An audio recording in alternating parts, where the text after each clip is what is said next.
Hola, bienvenidos. En la clase de hoy vamos a ver el segundo principio de la termodinámica y la entropía. Ya lo anduve diciendo por ahí, el segundo principio es mi ley física favorita. Hoy no te voy a contar por qué, pero espero que a vos también te guste. Es muy particular dentro de la física. Por ejemplo, tiene decenas de enunciados. Y esos enunciados son tan diferentes que cuesta creer que estén hablando de la misma ley. Te voy a contar los más famosos y vamos a trabajar sobre ellos. Tenemos el enunciado de Kelvin.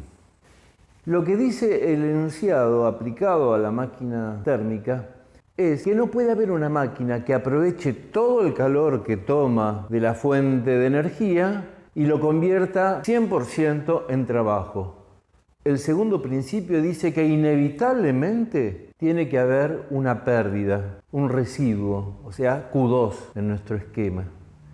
Y que no se trata por una ineficacia del saber humano o de la habilidad humana. Es porque el universo exige que haya una pérdida. Te voy a dar el enunciado de Clausius, otro de los famosos. Y para ejemplificarlo lo voy a poner con una máquina frigorífica.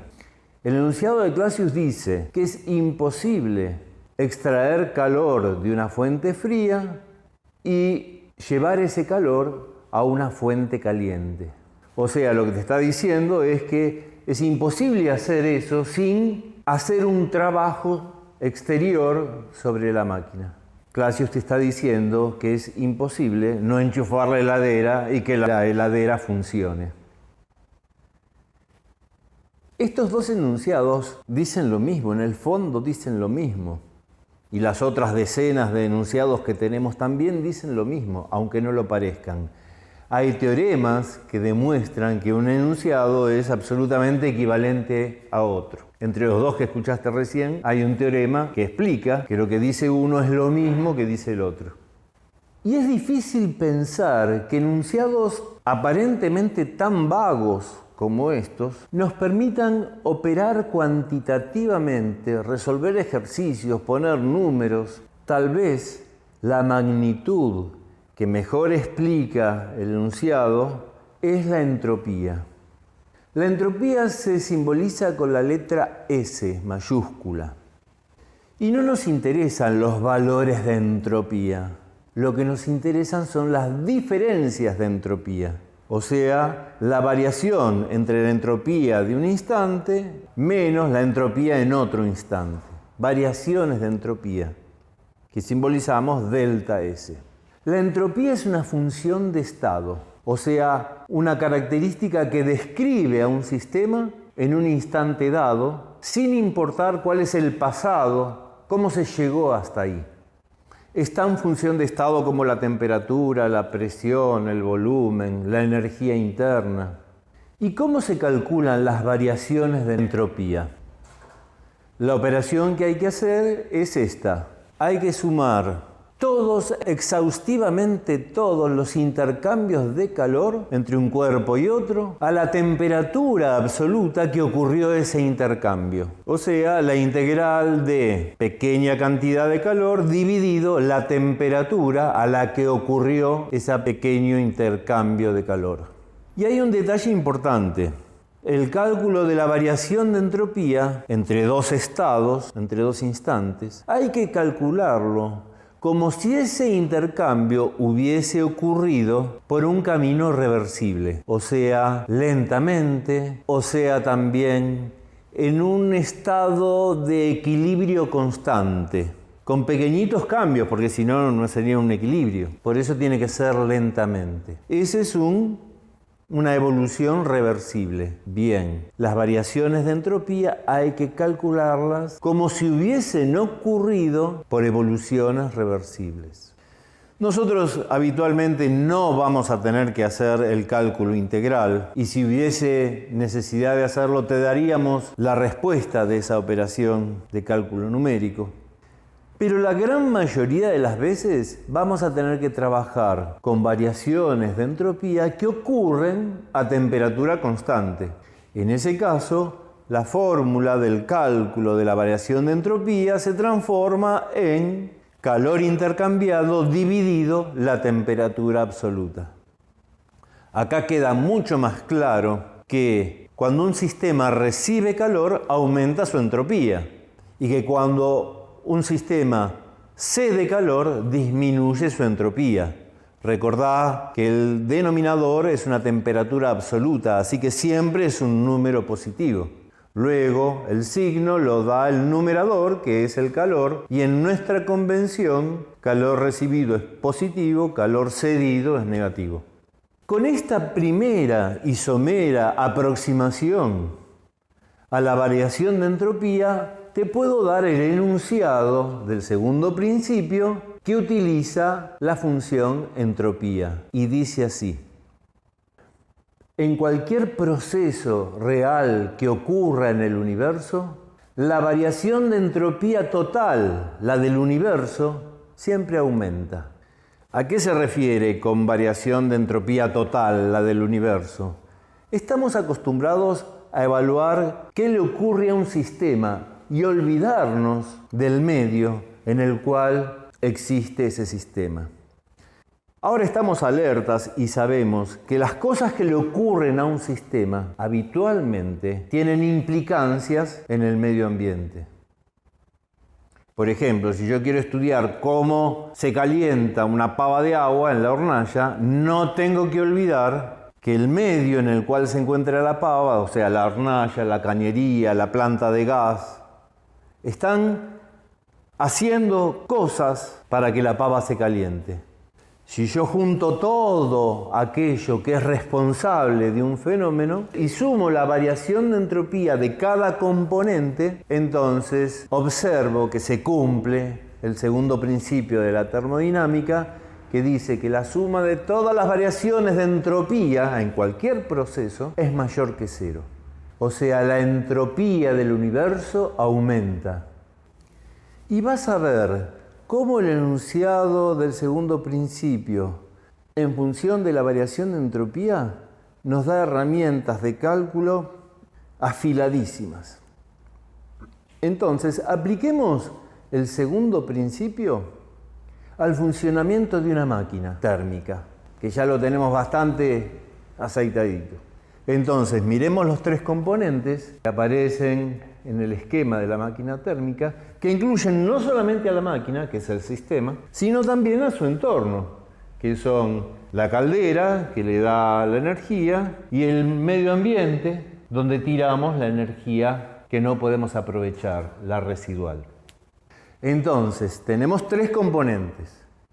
El segundo principio dirá que la suma de las variaciones de entropía de la fuente 1 más la variación de entropía de la máquina, más la variación de entropía de la fuente 2, esa suma tiene que ser mayor que 0. Espero que hayas pescado un detalle que yo dije medio al pasar, pero que es importantísimo. La entropía es una función de estado. Y como la máquina funciona cíclicamente, en régimen constante, entonces la variación de entropía de la máquina vale 0. Vuelve repetidamente al mismo estado, a la misma temperatura, todo igual. Y su entropía, lógicamente, también. Su variación de entropía es 0. ¿Qué nos queda? La variación de entropía de la fuente 1 más la variación de entropía de la fuente 2. La variación de entropía de la fuente 1, fuente, palabra clave, temperatura constante, será igual a Q1 sobre T1. Pero la fuente 1 está cediendo calor, está entregando calor a la máquina. Entonces, ese calor para la fuente 1 es negativo. Entonces, esa variación de entropía es menos Q1 sobre T1. La fuente 2 recibe calor, así que será más Q2 sobre T2. Esta es la pinta que adquiere el segundo principio aplicado a la máquina térmica. O si vos querés, que es lo mismo, Q2 sobre T2 tiene que ser mayor que Q1 sobre T1. Con eso solo vos ya tenés para resolver cantidad de ejercicios que te preguntan, ¿esta máquina es posible que esté funcionando así? ¿Es una máquina permitida por nuestro universo? Bueno, haces esta cuentita y si obtenés que el cociente Q2 sobre T2 es mayor que el cociente de Q1 sobre T1, es una máquina posible. Pero el segundo principio dice algo todavía más importante. Porque fíjate, el segundo miembro de esta inecuación tiene que ser menor que el primero. Pero no te dice cuánto menor. ¿La mitad? ¿Un décimo? ¿Cuánto menor? Alcánzase con que sea un poquitito menor para que se cumpla el principio. En el caso límite, los dos miembros van a ser iguales. Q2 sobre T2 igual a Q1 sobre T1. Y a eso lo llamamos límite ideal. ¿Por qué ideal? ¿Qué quiere decir que el límite sea lo ideal? Te lo llevo al enunciado de Kelvin. Nos decía que es imposible que una máquina funcione sin un desperdicio. Bueno, llevado a ese enunciado, el ideal es ¿cuál es el menor desperdicio que el universo nos permite? O, llevado al enunciado de Clausius, acordate que el enunciado de Clausius decía que es imposible extraer calor de una fuente fría sin meter un trabajo. ¿Cuál es el mínimo de trabajo que tengo que hacer para que esto funcione? Por eso ese límite es interesante, muy interesante, porque nos plantea una situación ideal. ¿Te acordás que había una magnitud llamada eficiencia que describía acabadamente el funcionamiento de una máquina? Y el cálculo de la eficiencia era, espero que te lo acuerdes, 1 menos Q2 sobre Q1. En la situación ideal, Q2 sobre Q1 es lo mismo que T2 sobre T1. Entonces, en la situación ideal, la eficiencia, si querés lo decimos así, la eficiencia ideal de una máquina será 1 menos T2 sobre T1. Ese es el máximo que podemos esperar de eficiencia para cualquier máquina. Cuando los ingenieros vieron este resultado de los físicos que se dedicaban a la termodinámica, dijeron, bueno, tendremos una mejor máquina cuanto mayor sea T1 o cuanto menor sea T2. Fíjate que ese cociente, el que se le resta a 1, disminuye cuando T2 es pequeño o cuando T1 es grande. Así fue que se pusieron, en lugar de pensar en cómo aceitamos este rulimán y cómo este engranaje, cómo lo hacemos más eficiente, esto les permitió centrar la idea de la eficiencia en hacer que las temperaturas a las que se extrae el calor sean más grandes, y eso mejoró el octanaje de los combustibles o la temperatura de las calderas, o también cuanto menor sea la temperatura de la fuente 2, aquella donde se expulsa la energía que no puedes utilizar, la energía residual. Y ese fue el momento en que todas las empresas se mudaron a la vea de los ríos o a la orilla del mar, porque ahí tenían donde expulsar toda esa energía a una fuente fría. O alargar la altura de las chimeneas, porque cuanto más arriba, más frío es el aire. Entender la situación ideal del funcionamiento de las máquinas para ganar eficiencia, para ganar rendimiento, permitió focalizar los lugares donde se podía perfeccionar. Y además nos permite a nosotros hacer cálculos. Por ejemplo, preguntarnos, bueno, ¿y esta máquina cuál es su rendimiento máximo? Rendimiento máximo no es 1, eso ya te lo había anticipado. el rendimiento máximo será aquel que permita el universo, o sea, en la situación límite del segundo principio.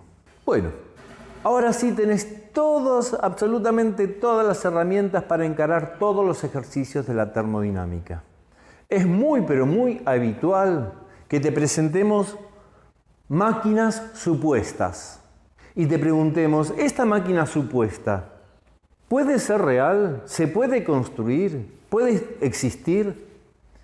Para responder tendrás que verificar que se cumplan los dos principios de la termodinámica. El primer principio que dice, bueno, todo lo que entra a la máquina sale. La máquina no acumula. Y si se verifica el segundo principio, entonces Q2 sobre T2 tiene que ser mayor que Q1 sobre T1. Y eso es todo lo que tenés que aplicar para responder esos ejercicios que son numerosísimos. Bueno, me encantaría seguir contándote un montón de cosas del segundo principio, pero el video se alargaría mucho.